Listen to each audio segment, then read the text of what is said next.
Everywhere Spoilers. I am Adam. I know it's been a while since we did one of these that wasn't for a TV show currently airing on Disney Plus or HBO Max or the CW or anything like that. We are doing Flea, a documentary. Now, if you know me, you know I got a thing for documentaries. Summer of Soul made my top list last year. Made number 3, I think, or number 4. I don't remember which. Maybe it was number 4. I think Dune was number 3. But either way, made my top 10 list. Summer of Soul. When I saw the advertisement for this movie, it immediately grabbed my attention. Because it's rare that you get a documentary that's animated. And I think that's something that, you know, is going to turn people off immediately. Like, oh, it's animated. Why would I want to watch an animated documentary? How does that even work? And the reason why it works is because it's events that there is no B-roll footage of. So you can use animation to recreate these things based on his memory. And then part of it is, too, it's like, because it's all from Amin's memory, there are times where his memory gets fuzzy, and you can use the animation to reflect that in a way. As an artistic choice, it's fantastic, and it works very well in the context of this movie. And I think the movie does work very well. It is my favorite movie I've seen this year so far, which, I mean, I know it's only February, but still, I mean, that says a lot. What else I want to address with this out of the gate? You know, it's the story of this kid who is, you know, he was born in Afghanistan. Then the conflict in the 80s between the Americans and the Soviet Union tore the country apart. And then he had to flee.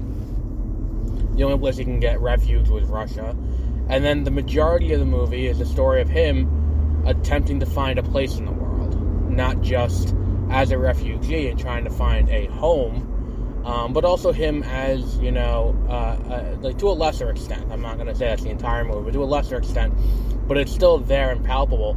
Him trying to, you know, find peace with his sexuality in a society that he's afraid people won't accept him.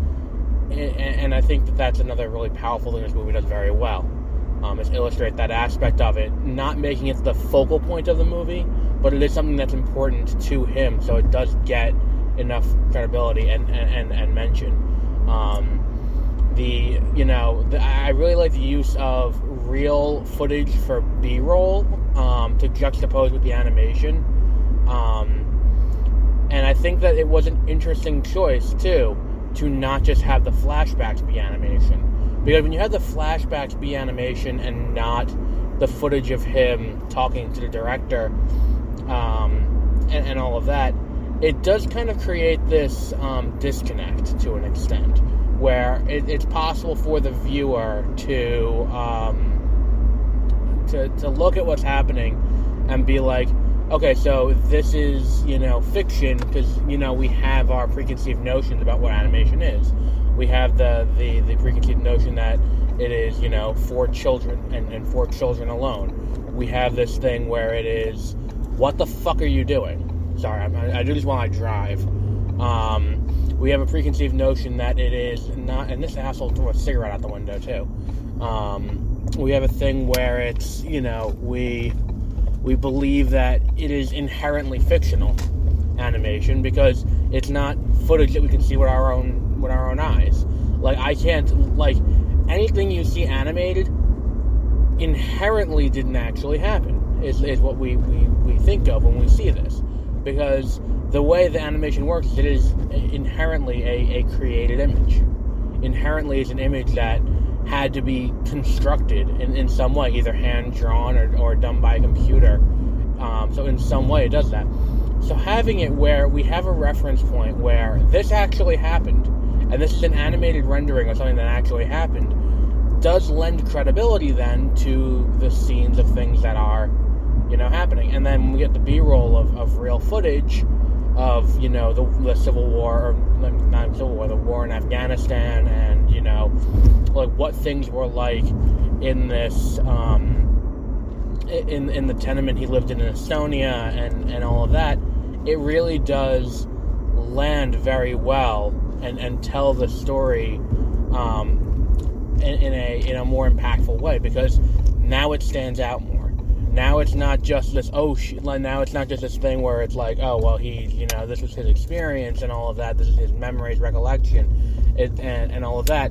But when we juxtapose the real footage with what with the animation based on his version of events, it really does create this dichotomy between the two of what's going on. I think the other thing that's interesting is the fact that, from his perspective, considering he was a child at the time, there is no good guy, bad guy of the Soviet Union and the Americans. Like, when they talk about what happened in Afghanistan during that time, there is no the Americans were the good guys, the Russians were the bad guys, or vice versa. It's just, they both came in, and they both fucked this whole thing up. And it's really an indictment of, how American excellence looks to Americans. And then not only that, but also how foreign policy of Americans and other countries during this era really fucked the world up in a really bad way. Because, you see the footage of before everything that happened, where it's like, here's, Kabul prior to prior to what happened. And it's like, they're living their lives, and it doesn't look like, and there's no, quote unquote shithole filter they put over the footage like we get anytime you see a movie set in the Middle East and they use that sepia filter. None of that. It's a lot of things that are designed to show you that the narrative we've been fed about these people is not true. There was a comic by, I'm gonna get the thing wrong, it's XKXZ or something like that, about propaganda, where it's you have two people on either side of a moat, and it's our divinely endowed king, and it's all the way down to our brave and noble soldiers, and then it goes to the other side, and it's all the exact same thing, completely symmetrical, and it's their evil despot at the top, and then it's all the way down to their savage locals as their soldiers, and it's that's kind of what it was. And it's here's what it was like before you guys fucked it up. And it's a really interesting look that people don't really consider, is that there are people in these places, and these people do have a will of their own, and it is kind of a an infantilizing thing to have governments of multiple countries go in and be like, we're going to impose our will on how you should run things here. And then what happens is, because the Civil War happens, you get the rise of religious extremism in the vacuum. And I think it's worth looking at and exploring further. And this movie does a really good job of really showing that. And then, showing that, oh, well, this happened.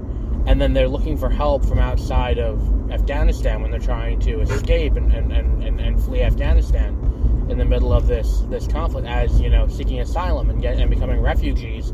They can't find anyone to take them except for Russia, and then it's all about them leaving Russia and the horrors they faced trying to get out of Russia. The sisters on the boat trying to get out of Russia, their attempt to try and get off the boat. And the movie does such a great job, and I think that the animation really lends itself to this. The movie does a fantastic job creating a feeling of claustrophobia anytime these scenes are happening, where it's because of the way the camera swivels and moves, and it forces your perspective into confined areas. It really does create this sense of you're in this confined space, and you're there, and you can feel the discomfort growing as you do that, and that's a really great thing this movie does very well. I cannot recommend this movie highly enough. And it's one of those things where it's it's a very well-made documentary, and then when they juxtapose it with, the problems he has in his personal life and how they're all rooted back to this insecurity for his personal safety and his insecurity, and seeing what happened around him as a child and how these things continue to cause him harm later in life because of these systems that are in place by multiple countries to make it harder for people to just, move for their personal safety out of a place.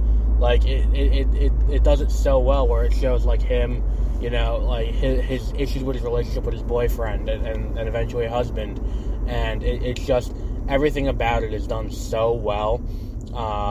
It is a strong contender for Best Documentary Feature. I would say it's probably not going to win, but it would have my vote if I were in the Academy and voting.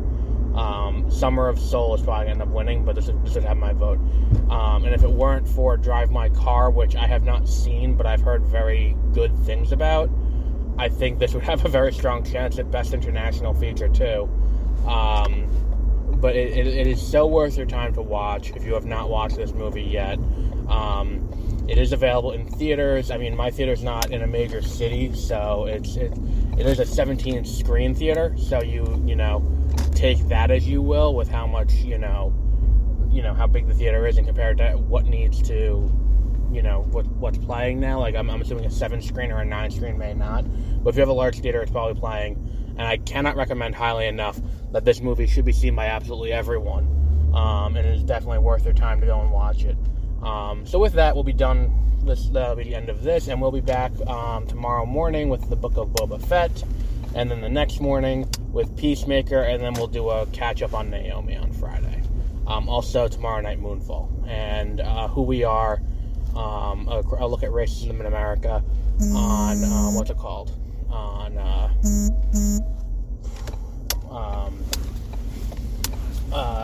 Saturday. So until then, have a great rest of your week.